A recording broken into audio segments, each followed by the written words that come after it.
Buen día, saludos, es un honor estar con ustedes. Mi nombre es Ricardo Turner, yo soy psicólogo clínico. Voy a estar presentando sobre cómo afrontar crisis y las intervenciones que se puedan hacer en las crisis. Es importante entender que los seres humanos hemos afrontado crisis a lo largo de nuestra existencia y muy probablemente seguiremos afrontando crisis. Y las crisis son parte de nuestras vidas y vamos a tener que aprender a enfrentar las crisis. ¿Qué es una crisis? Primero, la crisis es un estado temporal de trastorno y desorganización caracterizado principalmente por la incapacidad del individuo para abordar situaciones particulares, en las que utilizaba métodos acostumbrados para la solución de problemas. Es decir, la crisis primero es algo momentáneo, en el cual un individuo, los recursos que tenía para afrontar las problemáticas ahora mismo no funcionan. Esto es lo que genera una crisis. Y es en esencia lo que es una crisis. ¿Es necesariamente algo malo? No necesariamente. Es una oportunidad, como puede ser también una amenaza. Una crisis es casi siempre necesaria una intervención en crisis o primeros auxilios psicológicos. Según Slayku, la intervención en crisis es el método que ayuda dirigido a auxiliar a las víctimas del suceso traumático para que puedan afrontarlo de tal forma que se reduzca la posibilidad de sufrir un problema posterior, que sea físico, psicológico, emocional, bien sea en el mismo suceso o posterior al mismo. Se caracteriza por ser inmediata y se realiza en el lugar del suceso. Es breve y normalmente de una sola sección. No se trata de hacer psicoterapia, se trata de brindar mecanismos de ayuda y mecanismos de afrontamiento. La crisis resulta un cambio dramático entre el tiempo mínimo que rompe por completo el equilibrio de la persona y muchas veces de todo un entorno, y que se ha mantenido por un tiempo, como la relación que tenemos con el medio ambiente. Entonces, por lo general, la gente experimenta la sensación de desarmonía y caos. Y obviamente esto puede ser muy abrumador para las personas. Tenemos que entender que en este tipo de casos, la gente se siente presa, indefensa y muchas veces impotente frente a lo que sucede en una crisis, ya que los mecanismos de afrontamiento usualmente utilizados parecen no funcionar en estos casos. Los chinos sostienen, bueno, los tiempos duros crean héroes. El concepto de crisis también puede ser entendido en sentido positivo, como bien he dicho. Entonces, fíjense que los chinos, por ejemplo, tienen un ideograma de crisis. Indica peligro, pero también indica oportunidad. La crisis es una mezcla de peligro por un lado, pero también una gran oportunidad por otro. Hay que ver cómo podemos afrontar y cómo podemos generar recursos para afrontar. Esta es particularmente la esencia de la crisis. Afrontamiento y generar mejores recursos de afrontamiento. ¿Qué hace que la crisis desemboque en posibilidad de crecimiento? Primero tenemos que ver la gravedad de los sucesos que la precipitan, es decir, dependiendo qué tipo de sucesos sean, qué tan graves sean, así podemos ver cómo podemos generar crecimiento. Los recursos personales o también del entorno y sobre todo la red de apoyo social concurrente al momento de la crisis. Si los seres humanos nos ayudamos mutuamente o podemos brindarnos ayuda mutuamente, si somos capaces de sostenernos mutuamente, eso hace un gran cambio. Entonces, estos tres elementos nos indican qué podemos esperar en un momento de crisis, si se va a resolver para el lado positivo o para el lado no tan positivo. Un elemento importante es que los dos últimos son cosas que podemos reforzar comúnmente. Quizás la gravedad de los sucesos, por ejemplo lo que hemos estado viviendo, no es algo que esté en nuestro control, pero aumentar recursos personales o fortalecer recursos personales, así como aumentar y fortalecer la red de apoyo social, es algo perfectamente viable, algo que es posible y alcanzable en nuestras manos. Está en nuestras manos, lo podemos desarrollar, alcanzar y lo podemos mejorar. Entonces, es una oportunidad importante en todo momento que podamos aumentar recursos personales y aumentar contactos sociales, fortalecer nuestras redes de apoyo social. Bien, las crisis se dividen en principalmente dos categorías. Las primeras son crisis del desarrollo, que tienen que ver con el crecimiento y la superación de etapas vitales, y las crisis situacionales. La crisis de desarrollo es que cualquier persona llegue a una etapa de vida, por ejemplo, la adolescencia, va a enfrentar esa crisis. La va a enfrentar porque es una cuestión propia del desarrollo. Sin embargo, las crisis situacionales se dan resultado de situaciones particulares. Por ejemplo, puede ser pérdida de trabajo, fracaso escolar, digamos, pérdida económica, la pérdida de un ser querido. Todas las personas eventualmente podemos tener este tipo de situaciones. Sin embargo, no todo el mundo va a pasar por ella. Hay gente que muy probablemente no se va a quedar sin trabajo, no se ha quedado sin trabajo. Hay gente que sí.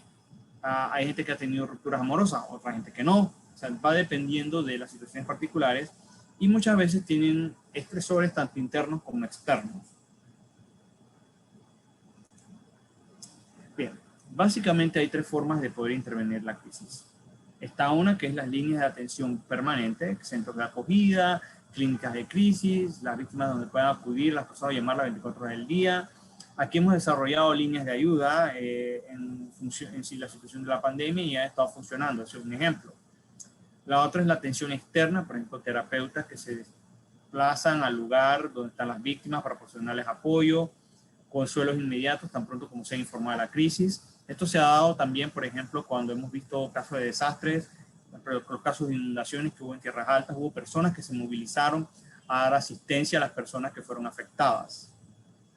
Y la asistencia en desastres, aquí son equipos de trabajo con las víctimas de catástrofe. Ahí estamos hablando de los cuerpos de bomberos, SINAPROC, paramédicos, médicos de emergencia, y todo, Policía Nacional, todo este tipo de dispositivos desarrollados para atender desastres. Entonces son las principales formas de intervención en crisis.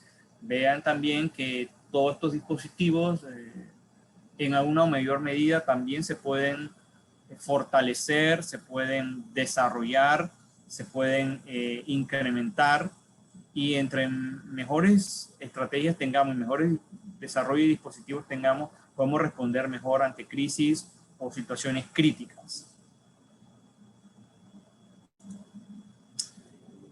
Importante conocer, sobre todo en el manejo de crisis, cómo está el estado de la persona. Y esto es algo que no necesariamente tiene que hacer.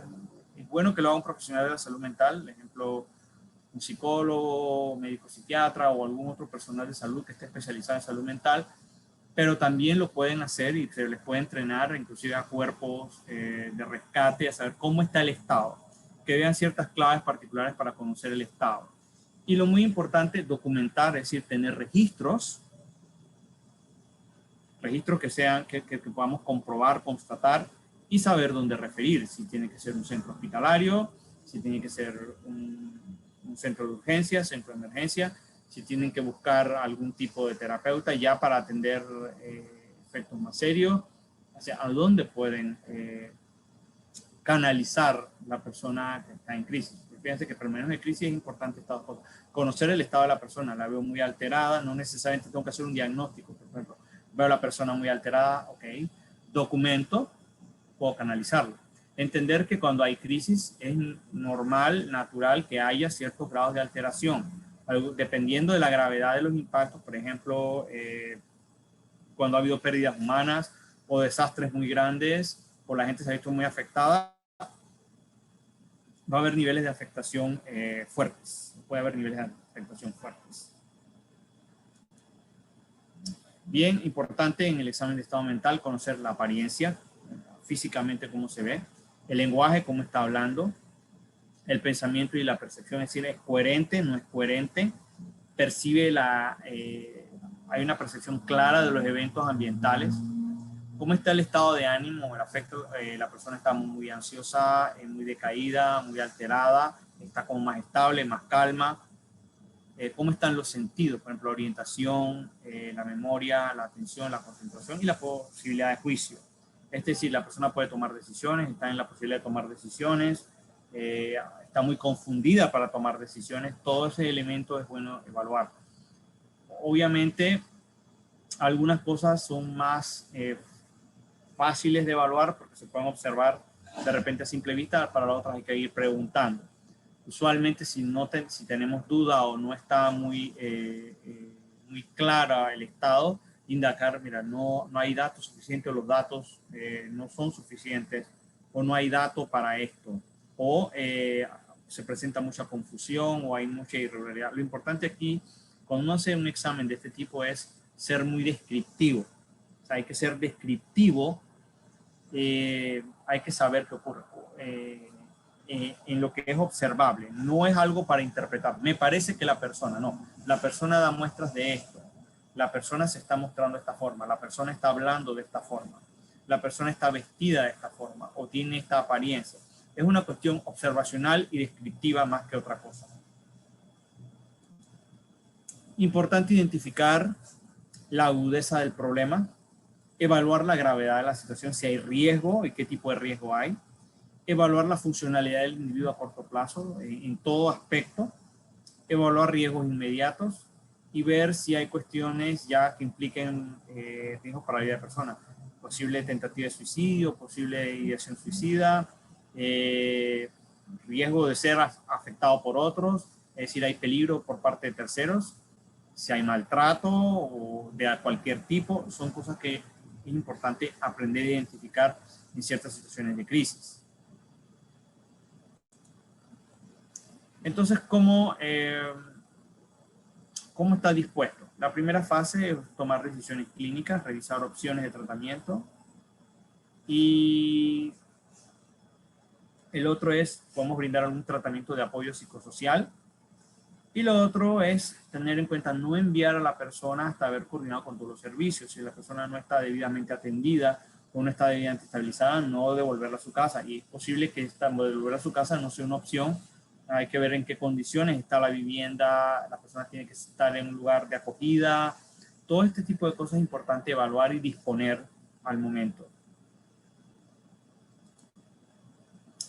Importante tener en cuenta si hay indicadores que pueden indicar hospitalización, cuando no hay apoyo familiar o social, si es un riesgo para sí mismo u otros, si hay algún tipo de presencia de psicosis, si hay alucinaciones, por ejemplo, de comando, es decir, de órdenes, si hay intoxicación por droga, y ni hablar de que si la persona se encuentra severamente lesionada o incapacitada de algún tipo. Es decir, si una persona está severamente lesionada, obviamente hay que correr con ella para el hospital. Si la persona está afectada de alguna otra forma, digamos, imposibilitada de alguna manera, es importante también recurrir a centro hospitalario. Entonces, todos estos indicadores es importante tener en cuenta para, en cuestiones de crisis o en cuestiones de eventos críticos, tomar en cuenta para recurrir a la hospitalización. Es decir, canalizar para los centros médicos o canalizar para las urgencias y que de ahí se hospitalice. ¿Cuáles son las estrategias primarias ya para la intervención? Lo primero es mostrar empatía, empatizar con la persona, empatizar con la situación, tener apertura, entender que por esta situación las personas se van a ver afectadas, hacer preguntas abiertas y tener información de diversas fuentes, validar a la persona. Esto es muy importante. Validar a la persona, si yo muestro empatía y yo estoy escuchando y doy lugar a que la persona se exprese, yo estoy haciendo validación. No tengo que hacer de repente muchas cosas, simplemente prestar atención, no juzgar, no sermonear, no chocar con la persona, simplemente poder escuchar a la persona, ser capaz de estar presente, tratar de entender. Eso es suficiente para validar a la persona. Explorar qué sentimientos expresa la persona. Preguntar cómo te sientes, qué sientes respecto a esto, qué emociones tienes, qué sentimiento tienes. Si la persona no está clara, intentar ayudarla dando ejemplos o dando diferentes sinónimos de la emoción que la persona puede estar mostrando. Y establecer un buen rapport, es decir, una buena relación en términos de ayuda, de acogida.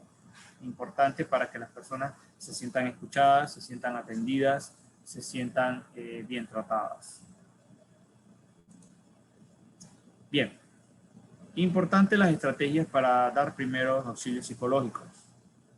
Primero, realizar el contacto psicológico, analizar las dimensiones del problema, buscar soluciones posibles, iniciar pasos concretos y verificar progreso.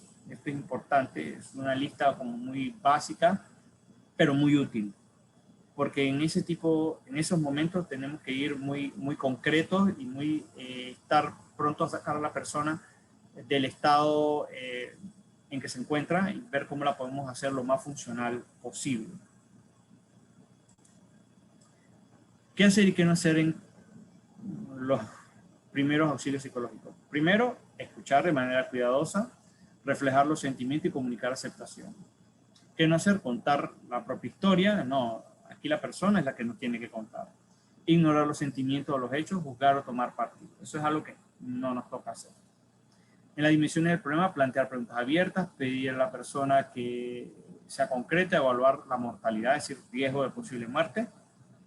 Que no hacer? Depender de preguntas sí o no. Queremos que las personas nos brinden información, sobre todo.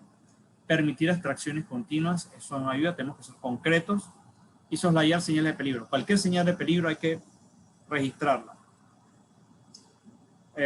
Posibles soluciones, alentar lluvia de ideas, trabajar de manera directa por bloques, es decir, por pedazos, y establecer las prioridades.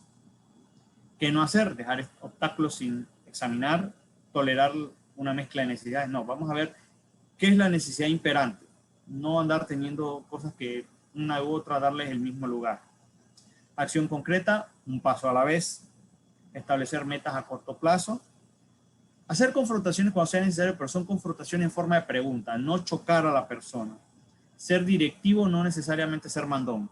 O sea, dirigir a la persona, saberla canalizar. ¿Qué no hacer? No tenemos que resolverlo todo ahora. Realizar decisiones que se prometen a largo plazo. Ser tímido, no se podemos ser tímidos, hay que generar confianza. Y evitar tomar decisiones cuando parezca necesario. Es importante que se puedan tomar decisiones concretas para ayudar a las personas. Seguimiento, hacer un convenio para recontactar, es decir, bueno, cuando estamos sirviendo, para ver cómo estás, evaluar los pasos de acción. Entonces, ¿qué no hacer? Dejar detalles al aire y dejar la evaluación a otros. Es en el caso de los profesionales que vayan a intervenir en los primeros auxilios psicológicos, sobre todo en situaciones de riesgo. Bueno, ¿cuáles son los objetivos de intervenir en crisis? Primero, restablecer la posibilidad de afrontar los hechos que presuntamente han motivado la crisis. Lograr que el sujeto se siente escuchado, establecer una comunicación constructiva, concentrar la atención en las determinantes actuales del conflicto, identificar las eventuales soluciones, iniciar una acción constructiva, orientar a otro profesional si es necesario y lograr que la persona acepte ese seguimiento. Esos son los objetivos de la intervención en crisis y con eso podemos ayudar a las personas a superar grandemente los eventos críticos. En la crisis suicida, por ejemplo, muy importante indagar sobre el riesgo, hablar abiertamente del tema, utilizar herramientas como por ejemplo escalas de desesperanza, las escalas de depresión y demás, hacer la valoración de razones para vivir, avisar a los familiares y otras personas, estabilizar psicológicamente, buscar la asistencia médica y psiquiátrica, establecer el plan de seguridad, es decir, cómo vamos a mantener a las personas seguras y sobre todo dar el seguimiento. Muy importante esto de siempre estar dando seguimiento. Muchísimas gracias por su atención, espero que esto haya servido a ustedes y muchas gracias por haberme invitado.